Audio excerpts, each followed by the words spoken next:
안녕하세요. 반갑습니다.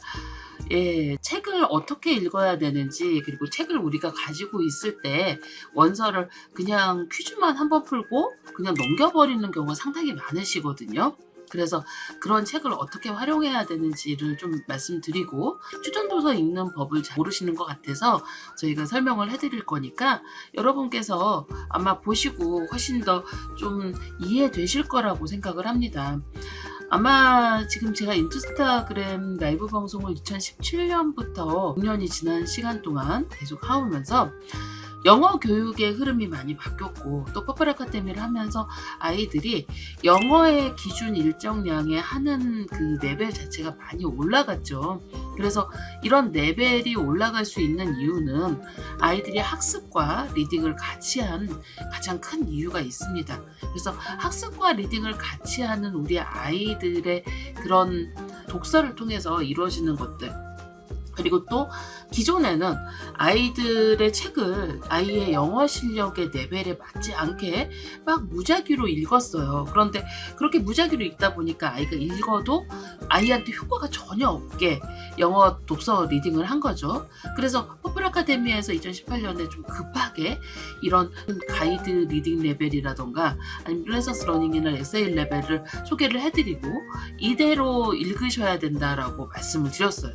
그랬더니 제가 어느 순간부터 이게 딱 느껴지는 게, 사실 유아 발달 단계에서 아이들의 책은 그냥 아이가 읽어서 몇 점을 맞는 거가 주가 아니고 아이가 재미있게 읽는 게 가장 핵심이거든요. 그리고 아이가 흥미가 없는 책은 아이한테 흥미를 이끌어서 그거를 아이가 재미있고 또 이 책으로 인해서 다른 연관 주제까지 읽어갈 수 있도록 도와주는 게 가장 중요한데, 그런 부분들을 놓치시는 것 같더라고요. 그래서 퍼플 아카데미 추천 도서를 지금 선정한 이유, 그리고 퍼플 아카데미 추천 도서를 어떻게 여러분들이 활용을 할 것인가, 이런 부분에 대해서 말씀을 드리도록 하겠습니다. 그 퍼플 아카데미 추천 도서를 만들게 된 이유는, 보통은 우리나라 아이들이 전집도 쭉 시리즈로 사놓고 있잖아요. 그런데 사실 전집에서 추천 도서로 나오거나 아이들한테 도움이 되는 책은 한 권이나 두 권인데, 그 한 권이나 두 권이 뭐 교과서 수록 도서가 되면 그 연관 주제를 다 읽히세요. 그런데 제가 실제로 아이를 키워보고, 그리고 아이들의 독서 가이드를 하다 보면 아이들은 내가 재미있다고 생각하는 주제를 쭉 읽긴 하지만 그거와 같은 시리즈, 그러니까 같은 출판사에서 나왔다고 그 책을 읽진 않아요.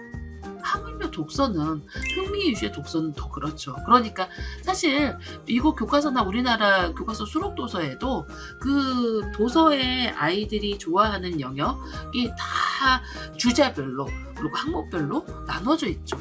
그런데 실제로 영어 독서에는 2점대 도서라고 하면 여러분들이 예전에는 어떻게 생각했냐면, 뭐 2점대, 1점대 상관없이 그냥 아이한테 엄마가 계속 읽어주는 독서로 레벨에 안 맞게 받겠다면, 이제 최근에 퍼플 아카데미가 거의 6년 동안 읽기까지의 독서와 읽어가면서 어떻게 독서 가이드를 해야 되는지 꾸준히 설명을 해드리니까, 이제는 무엇을 하시냐면 그냥 레벨만 보고 읽으시는 거예요. 뭐 2.1, 2.2 이렇게 레벨만 보고 읽으시는데, 그 레벨만 보고 읽으면 아이들한테 실질적으로 독서 가이드가 되지 않아요. 그러니까 스마트 북몰에 있는 도서들은 실질적으로 이 각 출판사에서 이렇게 교과서 수록 도서나 그러면 아니면 추천 도서로 선정된 도서들을 레벨링을 해서 이렇게 저희가 박스화해서 뭐 18권, 20권 이렇게 해서 레벨로 묶어놓은 거예요. 제가 책을 피드에 한 권 한 권 소개를 해드리고 있죠. 근데 한 권 한 권 소개를 해드리는 이유가 그 책의 내용을 보시라고 하는 거예요. 그러니까 사실 아이들이 책을 읽을 때, 우리는 만약에 한글책으로 책을 읽을 때 맨 처음 아이들이 말을 배울 때는 보드북부터 시작해서, 그리고 그 다음에 뭘 읽어요? 생활동화를 읽죠. 생활동화를 읽는 건 아이들이 일상에서 생활을 할 때 필요한 어휘들을 습득하는 거야. 그리고 3, 4세가 넘어가면서 아이들이 자연관찰책도 있고 넌픽션 책으로 좀 넘어가죠. 넌픽션에, 그때의 넌픽션 책은 대부분 용어를 익히는 책입니다. 뭔가 넌픽션 자연관찰에서 기린의 습성을 자세히 보려고 하는 게 아니라 넌픽션의 용어를 익히는 거예요. 그런데 학교의 과학 교과 과정도 그렇게 되어 있습니다. 3학년부터 과학이 나오는데요. 3학년 책은 아이들한테 용어를 익히고 거기에 주변에 대한 뭔가 그 기준에 대한 가장 베이직한 것을 배운다고 하면 그게 이제 동물의 뭔가 조금 더 업그레이드 된 내용들은 이제 3학년에 배웠으면 5학년 때 과학에 좀 나오고 이런 형식으로 점차 지식을 용어를 배운 바탕 위로 조금씩 올려가는 겁니다. 그렇게 하면서 아이들의 어휘력이 확장이 되고 문해력이 확장이 됩니다. 이게 픽션과 넌픽션의 어휘력과 문해력은 한글이나 영어나 사실 마찬가지로 오르고 있습니다. 그런데 일상에서 이 넌픽션 용어들은 아이들이 파닉스를 배우기 시작하는 시기에는 단어 하나하나에 대한 내용들의 음가를 읽어가는 내용에서 넌픽션류의 책들은 아마 아이들이 실질적으로 그거를 인지하기 좀 어렵게 되어 있습니다. 또 파닉스의 규칙에 안 맞는 단어들도 있고 그래서 실제로 그게 무슨 내용인지 모르는데 읽어주고 이게 뭐라고 하면 아이들이 이해를 하거든요.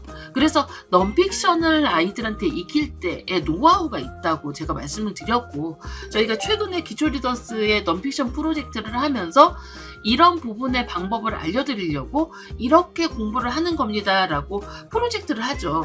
그러면 저희가 그 많은 책 중 이제 저희가 1차적으로 하는 게 SHL에서 뽑아서 하는데 저희가 차후에는 이 자체 넌픽션을 구성을 해놓고 아이들이 거기에 단계마다 이렇게 조금씩 심화 독서할 수 있게 뭔가 과학책에서 가장 기본을 익힌다고 하면 과학 뒤집기의 기본편과 심화편이 다르듯이 그렇게 좀 책 구성을 해서 조금 더 심화 지식 독서로 갈 수 있는 아이들의 영어 문해력을 높일 수 있는 이런 가이드도 지금 저희가 고려를 하고 있습니다.